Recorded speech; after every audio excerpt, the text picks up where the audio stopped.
and passive voice. Observe the following.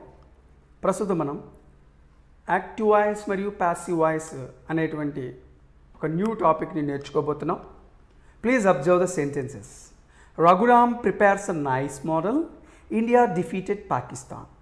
We know prepares is a verb in the first sentence. Defeated is the verb in the second sentence. Here, the verbs prepares and defeated indicate that the subjects are doing an action. So, such verbs are in active voice. ఈ prepares అనే verb Raghuram అనే subject గురించి అతను పని చేస్తున్నాడు అని తెలియచేస్తుంది.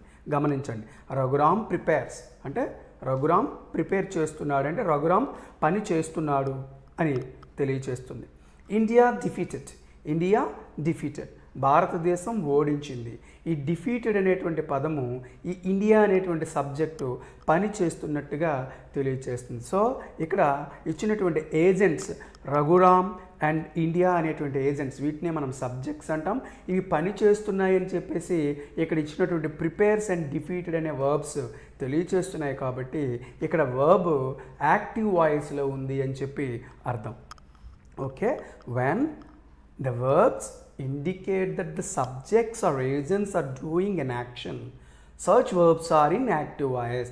మనకి వాక్యంలో ఇచ్చినటువంటి సబ్జెక్ట్స్ లేదా ఏజెంట్స్ పని చేస్తూ ఉన్నారు అని వర్బ్ తెలియచేసినట్లయితే ఆ వర్బ్స్ని మనము యాక్టివ్ వాయిస్లో ఉన్నట్టుగా అనుకోవాలి. Observe the third sentence and fourth sentence. A nice model is prepared by Raghuram. Pakistan was defeated by India. Observe the underlined words. Is prepared, was defeated. Those are verbs in the sentence. ఇక్కడ underline చేసినటువంటి పదాలు is prepared and was defeated. ఆ రెండు కూడా verbs అని చెప్పి మనము చెప్తాము. Now those verbs indicate that the subjects undergo the action. So such verbs are in passive voice. Observe, those verbs indicate that the subjects undergo the action. ఇక్కడ సబ్జెక్ట్స్ని అవి ఏమని తెలియచేస్తున్నాయి? ఈజ్ ప్రిపేర్డ్, వాజ్ డిఫీటెడ్ అనేటువంటి verbs అక్కడ subjects పని చెయ్యటలేదు, పని ఫలితాన్ని పొందుతున్నాయి అని చెప్పి మనకు తెలియచేస్తుంది. కాబట్టి అక్కడ వర్బ్స్ ప్యాసివ్ వాయిస్లో ఉన్నట్టుగా మనము అనుకోవాలి. A nice model is prepared, ఒక మంచి మోడల్ ప్రిపేర్ చేయబడింది. సో అక్కడ నైస్ మోడల్ అనే సబ్జెక్టు పని చేయలేదు, పని ఫలితాన్ని పొందుతూ ఉంది. పాకిస్తాన్ వాజ్ డిఫీటెడ్, పాకిస్తాన్ ఓడించబడింది అంటే పాకిస్తాన్ పని చేయలేదు, పని యొక్క ఫలితాన్ని పొందింది అని చెప్పి ఇక్కడ ఇచ్చినటువంటి వర్బ్స్ మనకి తెలియచేసాయి. కాబట్టి సర్చ్ verbs are in passive voice. కాబట్టి అక్కడ వర్బ్స్ ప్యాసివ్ వాయిస్లో ఉన్నట్టుగా మనము అనుకోవాలి. సో ఈ విధంగా యాక్టివ్ వాయిస్ అంటే సెంటెన్స్లో సబ్జెక్టు పని చేస్తుంది అని వర్బ్ తెలియచేస్తే ఆ వర్బ్ యాక్టివ్ వాయిస్లో ఉన్నట్టు. ప్యాసివ్ వాయిస్ అంటే సెంటెన్స్లో ఉన్న సబ్జెక్టు పని యొక్క ఫలితాన్ని పొందుతుంది అని మనకి వర్బ్ తెలియచేస్తే అక్కడ వర్బ్ మనకి ప్యాసివ్ వాయిస్లో ఉన్నట్టు. ఇక్కడ ఫస్ట్ అండ్ సెకండ్ సెంటెన్సెస్లో ప్రిపేర్స్, డిఫీటెడ్ అనేటువంటి వర్బ్స్ యాక్టివ్ వాయిస్లో ఉన్నట్టుగా తెలియచేస్తున్నాయి. థర్డ్ అండ్ ఫోర్త్ సెంటెన్సెస్లో ఈజ్ ప్రిపేర్డ్, వాజ్ డిఫీటెడ్ అనేటువంటి ఆ వర్బ్స్ ప్యాసివ్ వాయిస్లో ఉన్నట్టుగా మనకి తెలియచేస్తున్నాయి. How to transform active voice into passive voice? In the examinations, we are asked to transform a sentence of active voice into a sentence of passive voice. మనకి active voice ఇచ్చి passive వాయిస్లోకి change చేయమని అడగడం జరుగుతుంది. There are some rules. Active voice నుంచి passive వాయిస్కి change చేయడానికి జనరల్గా కొన్ని రూల్స్ ఉంటాయి మనకి. First sentence, object in active voice becomes subject in passive voice. Active వాయిస్లో ఉన్న ఆబ్జెక్ట్ని ప్యాసివ్ వాయిస్లో సబ్జెక్ట్గా చేంజ్ చేయాలి. Second one, a new be form is added. ఒక క్రొత్త బీ ఫామ్ని, హెల్పింగ్ వర్బ్ని మనము తీసుకురావాలి. As per the verb form in active voice. Active వాయిస్లో ఉన్నటువంటి టెన్స్ ఫామ్ ఆధారంగా ఒక కొత్త బీ ఫామ్ని మనము తీసుకొని రావాలి. Third one, past participle of the verb is return. మనకి యాక్టివ్ వాయిస్లో ఏ వర్బ్ అయితే ఇచ్చారో ఆ వర్బ్ యొక్క పాస్ట్ పార్టిసిపుల్ V3ని మనం రాయాలి. Fourth one, generally add the preposition by. సాధారణంగా బై అనే ప్రపోజిషన్ని మనం ఇక్కడ ఈ V3 తర్వాత యాడ్ చేయాలి. Next subject in active voice becomes object in passive voice. Okay, ఈ 5 రూల్స్ ఉంటాయి. Don't confuse, come again. First rule, active వాయిస్లో ఉన్న ఆబ్జెక్ట్ని ప్యాసివ్ వాయిస్లో సబ్జెక్ట్గా రాయాలి. సెకండ్ వన్, ఒక కొత్త బీ ఫామ్ని, దీన్నే హెల్పింగ్ వర్బ్ అని కూడా చెప్తాం. ఇది యాక్టివ్ వాయిస్లో ఉన్న వర్బ్ ఆధారంగా బీ ఫామ్ని మనం తీసుకురావాలి. థర్డ్ వన్, వర్బ్ యొక్క పాస్ట్ పార్టిసిపుల్ రూపాన్ని రాయాలి. ఫోర్త్ వన్, సాధారణంగా బై అనే ప్రపోజిషన్ని యాడ్ చేయాలి. లాస్ట్ వన్, యాక్టివ్ వాయిస్లో సబ్జెక్ట్ ఏదైతే ఉందో దాన్ని మనము ప్యాసివ్ వాయిస్లో ఆబ్జెక్ట్గా మనము రాయాల్సి ఉంటుంది. ఈ 5 రూల్స్ మనము ఫాలో అవ్వాలి. Next, while changing subjects or objects in to the corresponding voice we observe the below pronouns. సహజంగా మనం యాక్టివ్ వాయిస్ నుంచి ప్యాసివ్ వాయిస్కి, ప్యాసివ్ వాయిస్ నుంచి యాక్టివ్ వాయిస్కి మార్చేటప్పుడు మనం చెప్పుకున్నాం సబ్జెక్ట్స్ని ఆబ్జెక్ట్స్ చేయాలి, ఆబ్జెక్ట్స్ని సబ్జెక్ట్స్ చేయాలి అని చెప్పి. జనరల్గా నౌన్స్ వస్తే ఏ ప్రాబ్లం లేదు, బట్ ప్రొనౌన్స్ వస్తే మాత్రం ఈ విధంగా మనం చేంజ్ చేయాలి. ఐ అనే సబ్జెక్ట్ ఉంటే దాన్ని మీ అనే ఆబ్జెక్ట్గా మార్చాలి. ఒకవేళ మీ అనే ఆబ్జెక్ట్ ఉంటే ఐ అనే సబ్జెక్ట్గా మార్చాలి. నెక్స్ట్, వి అనే సబ్జెక్ట్ ఉంటే అస్ అనే ఆబ్జెక్ట్గా రావాలి. యు అనే సబ్జెక్ట్ ఉంటే యు అనే ఆబ్జెక్ట్గా రావాలి. హీ అనే సబ్జెక్ట్ ఉంటే హిమ్ అనే ఆబ్జెక్ట్గా రావాలి. షీ అనే సబ్జెక్ట్ ఉంటే హెర్ అనే ఆబ్జెక్ట్గా రావాలి. ఇట్ అనే సబ్జెక్ట్ ఉంటే ఇట్ అనే ఆబ్జెక్ట్గా రావాలి. దే అనే సబ్జెక్ట్గా ఉంటే దెమ్ అనే ఆబ్జెక్ట్గా రావాలి. ఈ ప్రొనౌన్స్లో మాత్రం మనకి చేంజ్ అవుతాయి, నౌన్స్ మాత్రం చేంజ్ అవ్వు. రాజు ఉంటే రాజు అని, లక్ష్మణుని ఉంటే లక్ష్మణను, సీత అని ఉంటే సీత అని మనం రాయటం జరుగుతుంది, అవి నౌన్స్ కాబట్టి. బట్ ప్రొనౌన్స్ ఉంటే ఈ విధంగా మనం చేంజ్ చేసుకోవాలి. ఈ ప్రొనౌన్స్ స్ట్రక్చర్ని అబ్జర్వ్ చేయండి. So second one, how to write be form. మనకి సెకండ్ రూల్లో చెప్పుకున్నాం, న్యూ బీ ఫామ్ని రాయాలి, కొత్త హెల్పింగ్ వర్బ్ని రాయాలి అన్నాం. ఇక్కడ మనము టెన్స్ పైన ఆధారపడి ఉంటుంది. Here the tense form of the verb is necessary. Here the tense form of the verb is necessary. Last సెషన్లో మనం టెన్సెస్ పూర్తిగా నేర్చుకున్నాం. ఇక్కడ కొత్త బీ ఫామ్ని మనం రాయాలి అంటే టెన్స్ ఫామ్ అనేది చాలా అవసరం. We add be form before the subject after the subject as for the given tense form. We add be form after the subject as for the given tense form. మనం subject రాసిన తర్వాత be ఫామ్ని రాయాలి. ఈ కొత్త be ఫామ్ని రాయాలి అంటే అక్కడ మనకి యాక్టివ్ వాయిస్లో ఇచ్చినటువంటి టెన్స్ ఆధారంగా కొత్త బీ ఫామ్ని రాయాల్సి ఉంటుంది. సో దానికోసం మనం ఒక టేబుల్ని ఫాలో అవుతాం. సో చూడండి, ఇక్కడ 3 కాలమ్స్ ఉన్నాయి. టెన్స్ ఫామ్, ఏవి అంటే యాక్టివ్ వాయిస్, పీవి అంటే ప్యాసివ్ వాయిస్.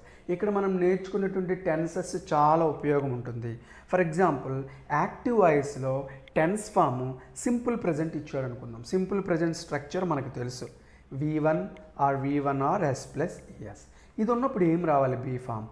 ఈజ్ సింగులర్కి, యామ్ అయితే ఐకి, ఆర్ అయితే ప్లూరల్కి రావాలి. చూడండి, ప్యాసివ్ వాయిస్లో ప్యాసివ్ వాయిస్ కాలంలో కొత్త బీ ఫామ్స్ వచ్చాయి, అబ్జర్వ్ చేయండి. ఇక్కడ చూడండి, టెన్స్ ఫామ్ కాలంలో simple present, present continuous, present perfect. Present tense నుంచి 3 ఫామ్సే ఉంటాయి. ప్రజెంట్ పర్ఫెక్ట్ కంటిన్యూస్లో యాక్టివ్ వాయిస్ ఇవ్వటం జరగదు, ఎందువల్లంటే దాన్ని ప్యాసివ్ వాయిస్లోకి చేంజ్ చేయలేం. Next, simple past tense, past continuous, past perfect tense. ఇక్కడ కూడా పాస్ట్ పర్ఫెక్ట్ కంటిన్యూస్ ఇవ్వటం జరగదు, ఎందువల్లంటే పాస్ట్ పర్ఫెక్ట్ కంటిన్యూస్లో యాక్టివ్ వాయిస్ వచ్చినప్పటికీ దాన్ని ప్యాసివ్ వాయిస్లోకి చేంజ్ చేయడం వీలు పడదు. Next, simple future, future perfect. Future టెన్స్లో future continuous, future perfect continuous ఈ రెండు కూడా ప్యాసివ్ వాయిస్లోకి కన్వర్ట్ చేయడం వీలు పడదు కాబట్టి ఇవ్వటం జరగలేదు. సో ఈ విధంగా ఈ 8 స్ట్రక్చర్స్ మనకు తెలుసు. యాక్టివ్ వాయిస్ స్ట్రక్చర్స్ ఎలా ఉంటాయో ఏవి అనే కాలంలో వాటి స్ట్రక్చర్స్ మనము నేర్చుకున్నాం, అవే స్ట్రక్చర్స్ ఇక్కడ వస్తాయి. ఈ సింపుల్ ప్రజెంట్ వచ్చినప్పుడు ప్యాసివ్ వాయిస్లో ఏం రావాలి? ఈజ్ లేదా యామ్ లేదా ఆర్ అనే బీ ఫామ్ రావాలి. ప్రజెంట్ కంటిన్యూస్ వచ్చినప్పుడు ప్యాసివ్ వాయిస్లో ఏం రావాలి?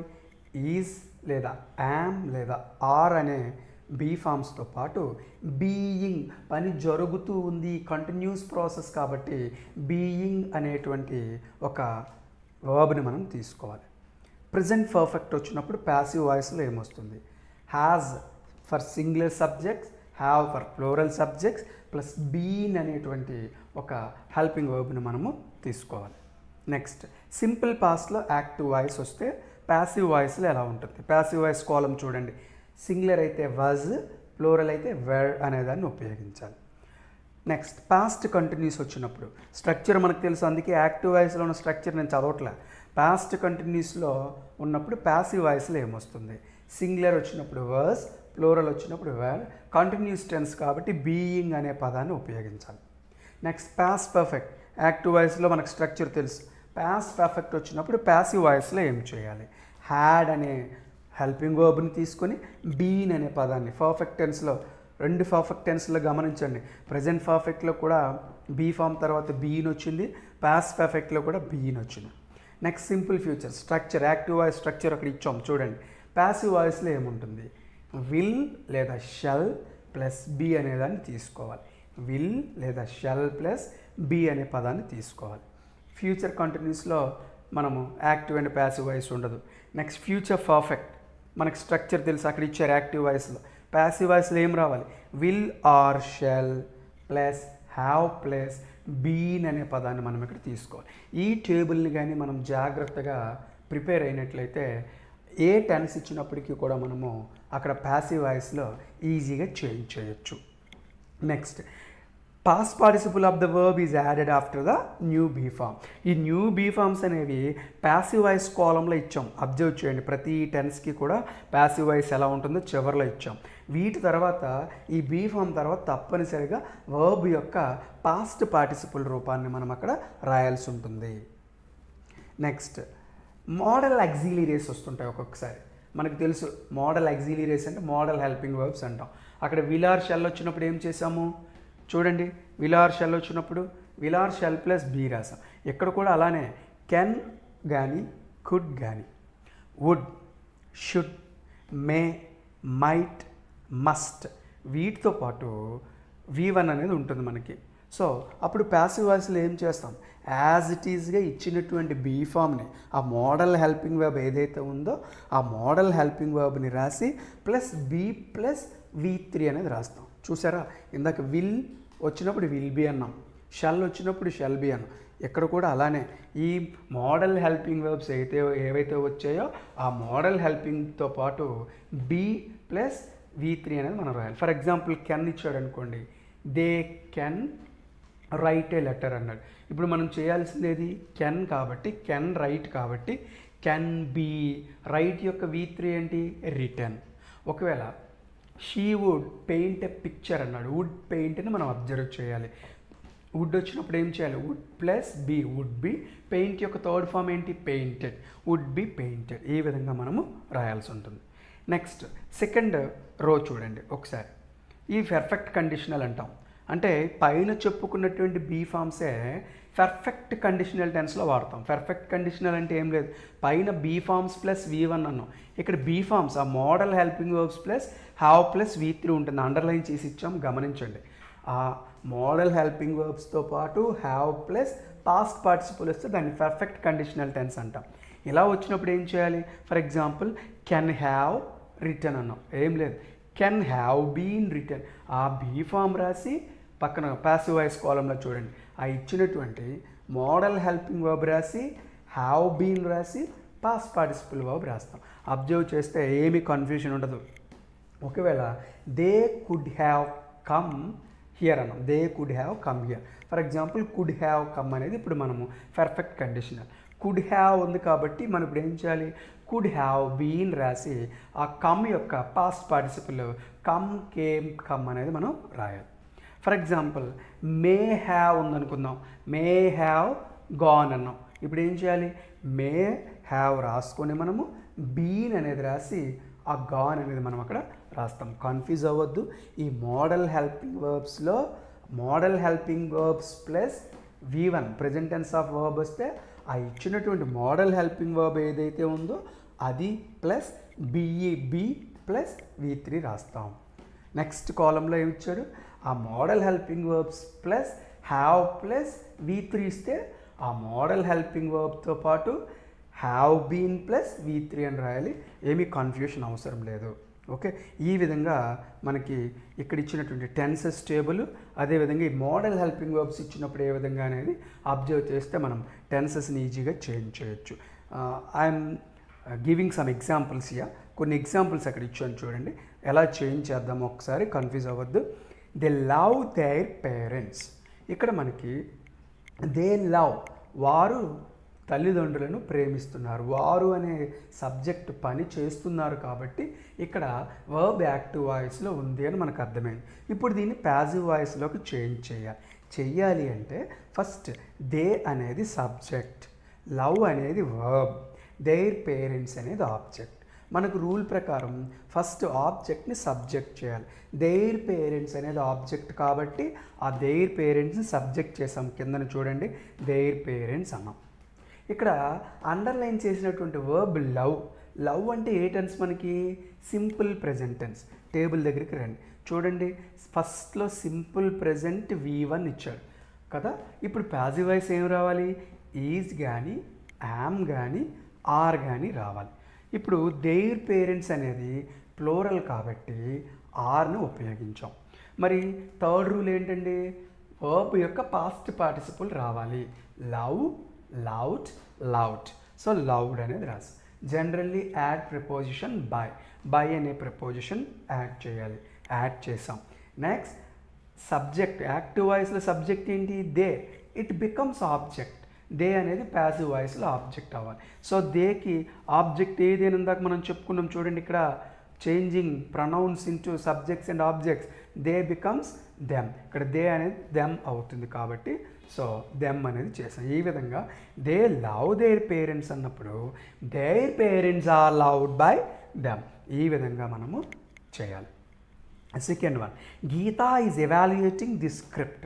Subject Geeta, is evaluating verb, the script object. Object become subject, the script అనేది మరలా సబ్జెక్ట్ అవుతుంది. ది స్క్రిప్ట్ చేసాం.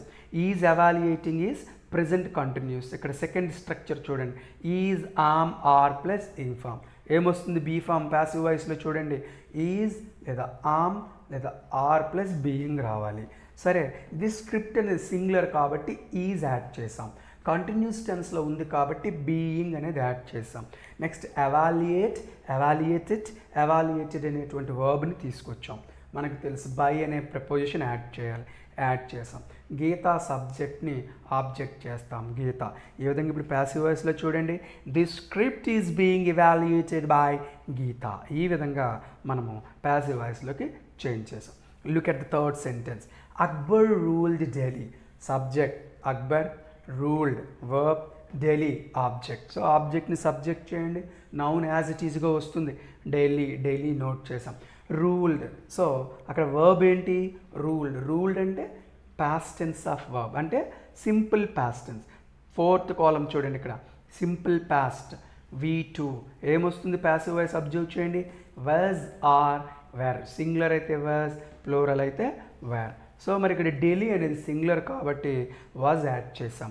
రూల్ యొక్క థర్డ్ ఫామ్ V3 ఏంటి? రూల్డ్ యాడ్ చేసాం. బై అనే ప్రపోజిషన్ యాడ్ చేస్తాం.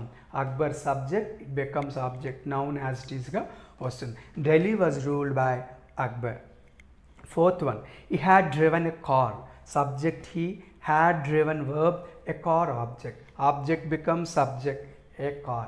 Had driven is the verb of past perfect tense. Come to the table. Past perfect tense, had plus V3 active voice. Come to the passive voice, had plus been. So write had been. So what is the past participle of driven? Yes, it is driven. Right? By. He becomes object, him.